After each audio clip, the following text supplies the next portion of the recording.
All right, so I sold my Subaru and I bought an Alfa Romeo Giulia Quadrifoglio 2018 Vulcano Black, 3,000 miles. Really good deal because they depreciate like crazy because they have reliability issues. I haven't had any issues yet. I'm at 12,000 miles. I don't want to talk too much about the review of the car itself. I think there's enough of those out there and they're all very accurate.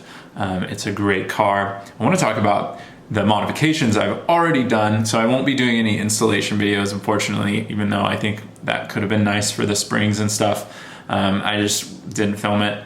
But I do want to talk about, so far, I'll introduce you what I have done and what we're going to do in this video.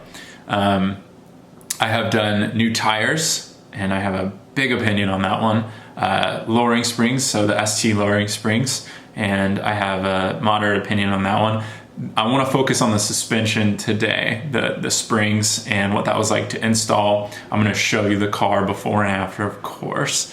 And so like we're going to be focused on the stance essentially today, because I'll also show you the tires and the fit and what you should do with your quad. If, I don't know, not what you should do, who cares? But I feel like a lot of the videos out there for the Quadrifoglio, especially with aftermarket stuff, are really non-existent practically, and the very few videos that there are, I feel very differently about them than the other people out there. So there's a couple guys who do Alfa videos. One of them's Auto Fanatic. He's great, but I feel like I have a different opinion. So I also did an X-pipe, and I actually just also plugged in a JB4. So I've done an exhaust modification, suspension, tires, and even piggyback the system. So there's very little information about that. I feel like people are really scared about talking about modifications on their car because they think Alfa Romeo is going to hunt down their videos and like void their warranty or something. Like they fucking mean anything. Not the warranties, just people making YouTube videos. I really doubt they care that much. I also got some good advice from the dealership and how that stuff should work. So I'm not too worried about modding my car and what it's going to do to it. If this engine can't handle a little extra boost, then it's not the Ferrari engine they talked about, is it? But yeah, so these are all my opinions. I'm going to show you around the car with the old stance. So it was a 2018. It is a 2018, which is, the car is like made to be riding on fucking stilts. Like you could fit your entire fist in that gap.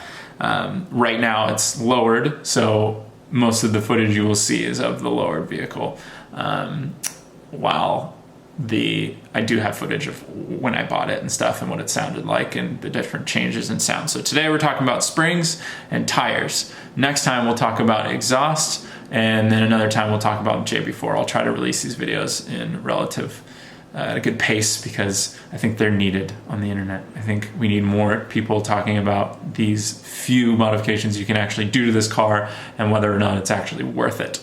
All right, so let's go look at the car real quick.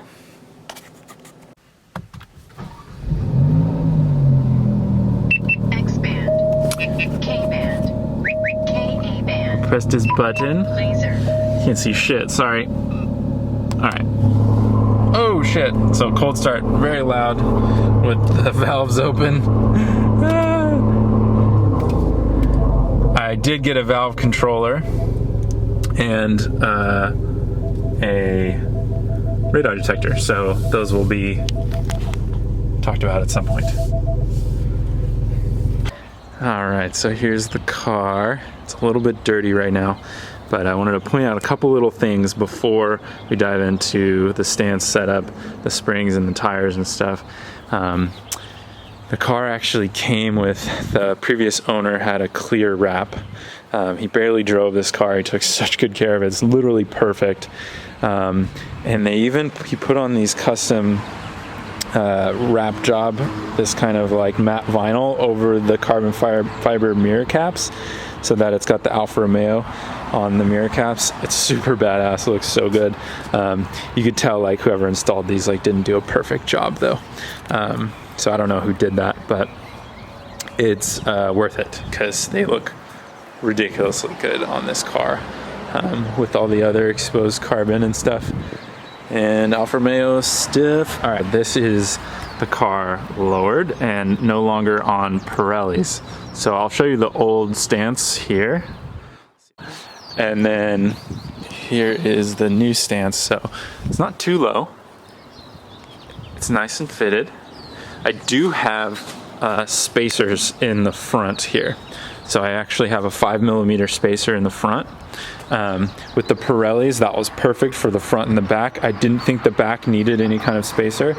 You can see here is the front lowered height. It is pretty low. You do get some scraping, but if you're really careful or you're used to lowered cars, you won't have a problem.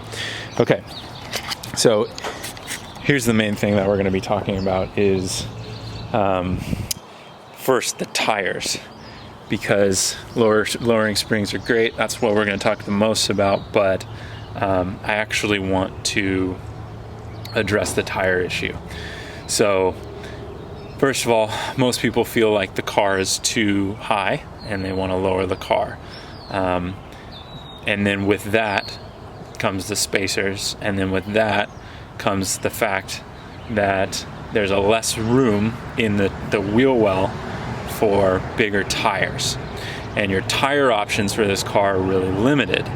So there's basically a few good tire options that fit, very few, but the ones that come in the OEM size are the Michelin Pilot Super Sports, which are the outdated version, and the Michelin Pilot Sport 4S's are the newer version, and that's what people want. But they come in only sizes outside, 275 in the rear and 295 in the rear instead of 285, which are the stock track width for this car.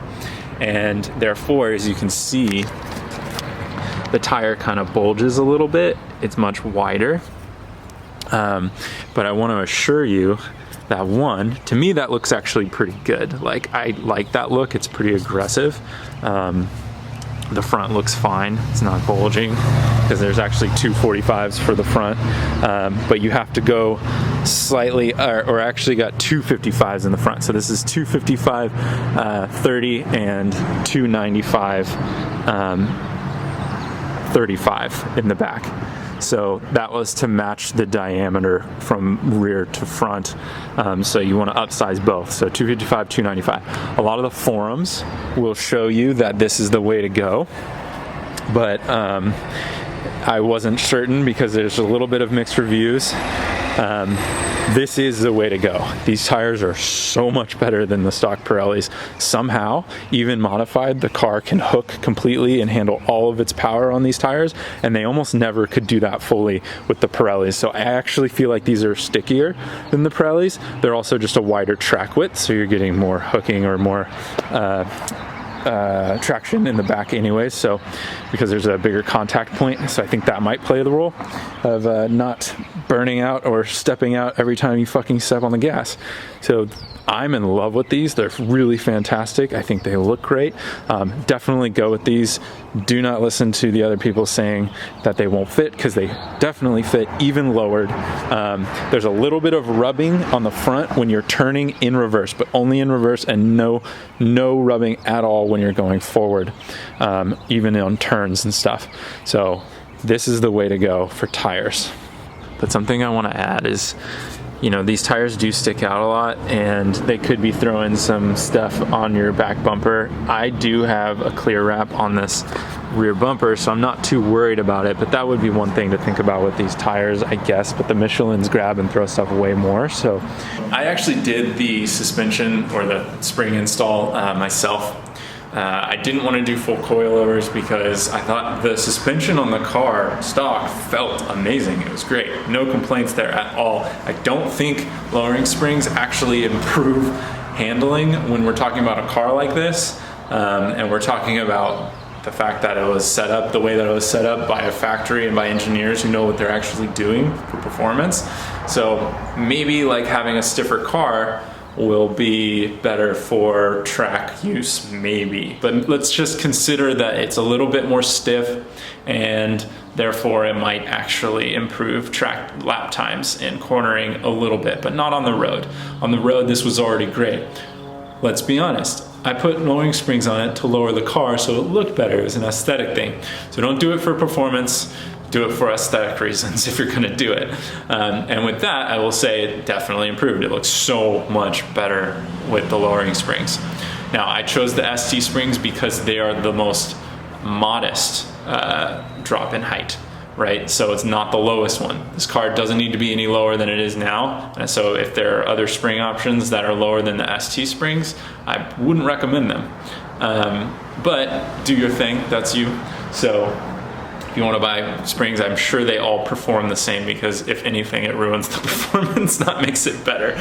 But it's definitely not turning less good. The car still feels really fantastic. It's just more stiff in all of the settings. So in D and race, or like soft, mid, and race dampers are damper settings are just like 20% more stiff. So you don't definitely lose a little bit of comfort, but not much. You definitely still get comfort in soft mode, and then you definitely feel the difference in race mode. It's very stiff now, which, yeah, again, isn't necessarily better. Doesn't necessarily correlate to any changes in time on a track or anything. I think there's a really good video on Engineering Explained. That guy does a great job. Maybe I'll link some videos. I don't even know how to do that, but if I can, I will link it over here. But he was talking about how, like, the numbers, the data doesn't actually support that putting lowering springs or even coilovers are necessarily better for performance over factory settings, because the factory made the car the way it is for a reason. I don't think they did it right when they put the 2018 springs on these things, because it was just like so fucking high. It was a joke. But yeah, so the springs are great, definitely stiffer, not necessarily better for performance, and still comfortable, and it looks fantastic. So that's kind of my rating on post-installation. The installation's another story. So I installed these myself. I do not recommend. It was a huge pain in the ass. So if you're here for installation instructions, I'm sorry I don't have them. There's another video out there where someone installs them. He doesn't do a perfect job of explaining how to do it. He skips a lot of steps. I really hate it when people make installation videos and they skip the part where they show you what they did, and then you're just left to kind of struggle with that part, because they're like, do this, I did that, now do this, and it's like, you didn't see their like 3 hours of frustration. So, which would be too long of a video and be terrible, but you get my point. Like, you want to see what kind of little finagling they did underneath the car to get it to work. So with the fronts, they're really straightforward. The front springs, anyone that's ever done a coilover or a spring installation can do that. Pretty straightforward. The back was a completely different story. I didn't want to take the whole suspension apart, so I did it wrong, but that was to preserve all of the torque, the bolts and stuff that are supposed to be one-time use back there. Again, this isn't an installation video, so I'm gonna keep it vague, but yeah, kind of had to put a lot of muscle into it, a lot of leverage to get those back springs off. If you look under the car and look at what it's set up like, you can kind of notice what I'm talking about. And then it even sucked to get them back on. The compressors, the spring compressors that I use were probably not the most ideal ones. They're a little bit beefy for these springs, not for torque wise, but just from a design dimensional standpoint. They weren't super high quality spring compressors. So I would definitely recommend getting the right spring compressors. I would definitely recommend having a shop do the fucking work. Wasn't worth it. Definitely wasn't worth saving like $600 or $700. Took me a couple days and a lot of frustration, but I was taking my time with it because I didn't want to fuck anything up. But other than just, you know, learning the car and the effort that it requires, there's nothing super crazy about these cars. You don't need to be a fucking genius to work on this. You don't need to know how Ferraris work to work on this car. It's not as intimidating once you get to know the car a little bit more, which is hard to do because there's not a lot of information out there telling you about the car. Okay, so that's my review on the springs. We'll hop in the car, go for a little bit of a ride, I guess, because people do that. Does that matter? Do you want to see that? All right, now we're in the car. We're driving. Car run real good. Suspension feel good. You can't feel it though because it's a video, so this is just an obligatory driving shot, I guess. All right, so that's a wrap on the springs and the wheels, the stance of the car. I will be doing another video on the exhaust modifications I've done and the tune, the JB4 module, and maybe something else. But because this is my first video of this car, I want to talk about the buying process a little bit. I got a really good deal on the car, and if anyone's interested, basically the sticker price for the car, this doesn't include some of the other things in the car, the clear wrap and the mirror caps and stuff, was $79,000. The depreciation, so it was a 2018 with 3,500 miles. So the blue book on it was like 59,000 or something pretty low for the sticker price of 79,000. And the fact that the car was literally perfect and practically new, super low mileage. And it was at a Subaru dealership. I found it at a Subaru dealership in the middle of California. So they didn't really know what they had and they wanted to get it off their hands. So I also got the price to go down a little bit. So I got it for $54,000. Literally the deal of the century for a car like this. I got very lucky, but I'm sure other people could get a deal like that too, especially somewhere else in the US. And I definitely think this has been one of the most fun things I've ever done in my life, is buying sucked, but owning and modifying and driving this car. So definitely worth it. For the record, I chose this car because it was a dream car of mine. There's like family stuff in there. Like my parents are fans of Alfa Romeo and they used to own Alfa Romeos. So like I think that played a role in my thinking and my attachment to the idea of an Alfa Romeo. I also just didn't want to be a BMW owner. No offense to BMW owners. BMWs are really dope. The M3, M4 are really nice cars. I'm actually kind of digging the new one, even though it looks really fucking weird. But it just comes with a lot of like a certain, you know, like not everyone who drives a BMW is a car fan, and not everyone who owns a BMW is someone I want to be. So like there's just too much, it's too popular, and I'm just like, I guess think I'm a fucking rebel or something, and I want to be different. So I went with Alfa Romeo because I just felt like there was no stigma around the brand other than like its reliability issues, which I've had none of so far. I'm at about 12,000 miles now, zero reliability issues. Not getting any of the codes that people tend to get, but we'll see. But yeah, I just wanted something different. I didn't want to drive a BMW M3. I wanted to, I think I'm just like, I have like an attention thing where I like want to have a style or like do things that other people wouldn't do. So that was part of my attraction to it. And I think this car really does represent that. It's very special. So I'm special. All right. Thanks for watching, guys.